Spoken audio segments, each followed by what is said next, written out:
Halo, assalamualaikum warahmatullahi wabarakatuh. Jumpa lagi di channel saya. Bagi teman-teman yang baru berkunjung di channel saya harapkan like, comment, subscribe, dan nyalakan tombol loncengnya agar saya lebih bersemangat lagi membuat konten-konten untuk teman-teman para peternak, khususnya para peternak pemula ya teman-teman. Dan di video kali ini saya akan menunjukkan meri saya umur sekitar bukan hampir ya, pas genap 3 minggu ya teman-teman. Dan ini sangat sehat sekali dan ukurannya juga sangat besar. Ini menurut ukuran kalau umur 3 minggu itu menurut saya pertumbuhannya bagus ya teman-teman. Dan makan pun sangat lahap sekali. Dan pakan pun ini sudah saya kasih campuran. Dan nanti campurannya apa saja di video selanjutnya akan saya buatkan cara campuran pakan untuk meri yang sekitar hampir 1 bulan ini ya teman-teman.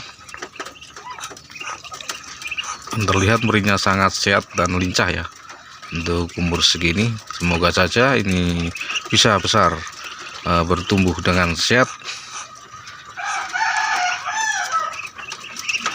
Ini jumlah ada 21 ekor dari pas saat menetas sampai saat ini ya masih utuh, nggak ada kendala apapun. Semoga saja ya teman-teman, karena kemarin ada hujan beberapa hari, tapi nggak apa-apa lah, semoga saja nggak apa-apa dan masih tetap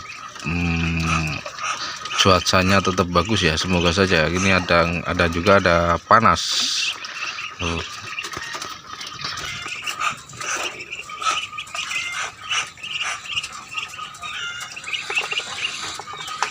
Untuk merawat meri ini sebenarnya sangat mudah ya teman-teman, sangat gampang sekali. Bagi pemula yang sering dikeluhkan adalah tingkat kematian dan kesehatan dari merinya ya. Tapi kalau kita benar-benar merawat dengan baik dan benar, dengan cara yang benar, itu insya Allah meri kita akan sehat sampai dewasa dan tidak ada tingkat angka kematian yang sangat besar ya. Karena ini dibutuhkan ketelatenan juga dan ketekunan teman-teman, terutama kalau penggantian air minum seperti itu ya. Itu biasanya dicuci lambat-lambatnya 3 hari dicuci sampai dalam-dalamnya, karena dari sisa makanan yang tersisa di tempat air minum itu kadang mengendap di situ sampai ke dalam dan menyebabkan ada lendir yang baunya sangat busuk ya. Dan itu salah satu faktor penyebab meri kita menjadi kurang sehat seperti itu. Salah satunya biasanya yang sering terjadi nafsu makan berkurang dan agak lesu ya.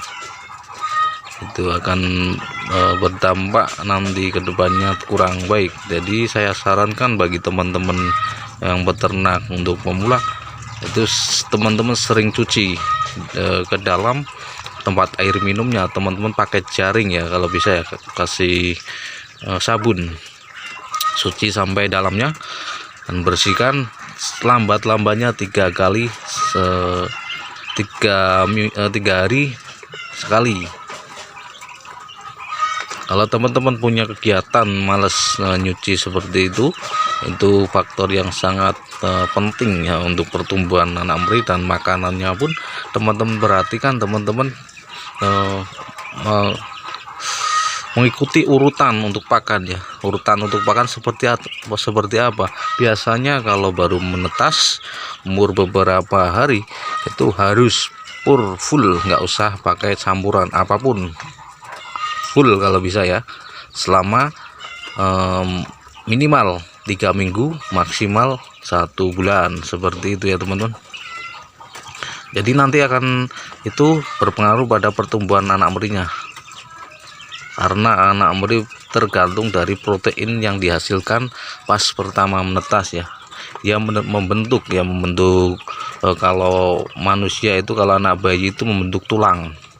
Kalau anak bayi sering dikasih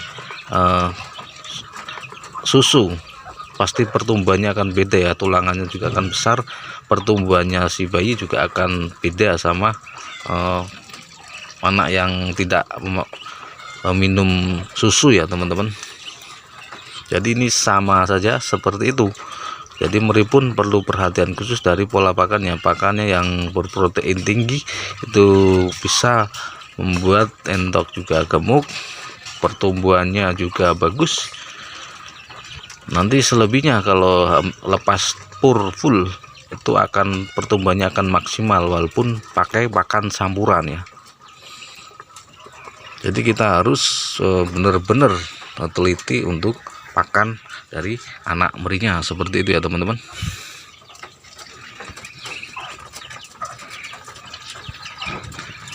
Masalah untuk pakan, untuk pengeluaran lebih banyak kalau pakan pakai pur itu nggak masalah bagi saya, selama meri kita itu sehat dan pertumbuhannya maksimal.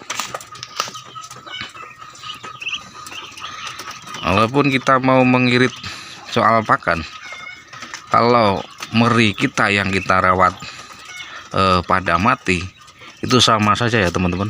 Lebih baik pertama di awal mengeluarkan biaya banyak, tapi meri kita menjadi sehat dan gemuk. Pastinya untuk kalau bisa menekan angka kematian itu 0. Kalau bisa ya jangan ada angka kematian untuk meri kita, karena hasil kita itu dari situ. Kalau kita menekan biaya pakan tapi merinya pada mati, itu sama saja bohong ya teman-teman.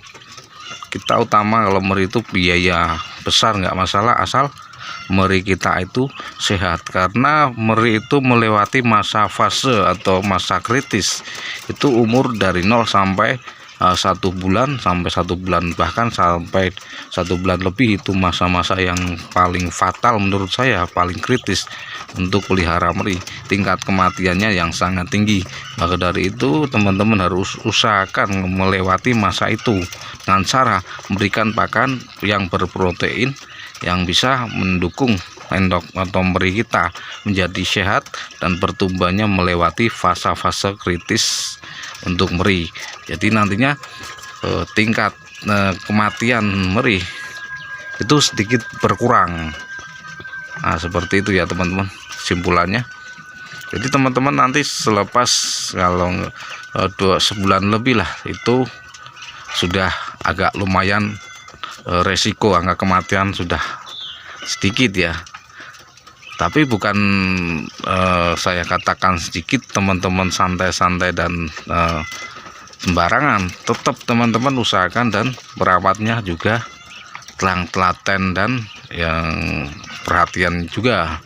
Walaupun sudah melewati masa kritis atau masa tingkatan kematian yang sangat tinggi, teman-teman juga tetap harus merawat dengan sebaik-baiknya ternak teman-teman, agar teman-teman nanti hasilnya maksimal dan bisa menghasilkan pendapatan yang sangat tinggi dari budidaya atau ternak endok ini ya teman-teman.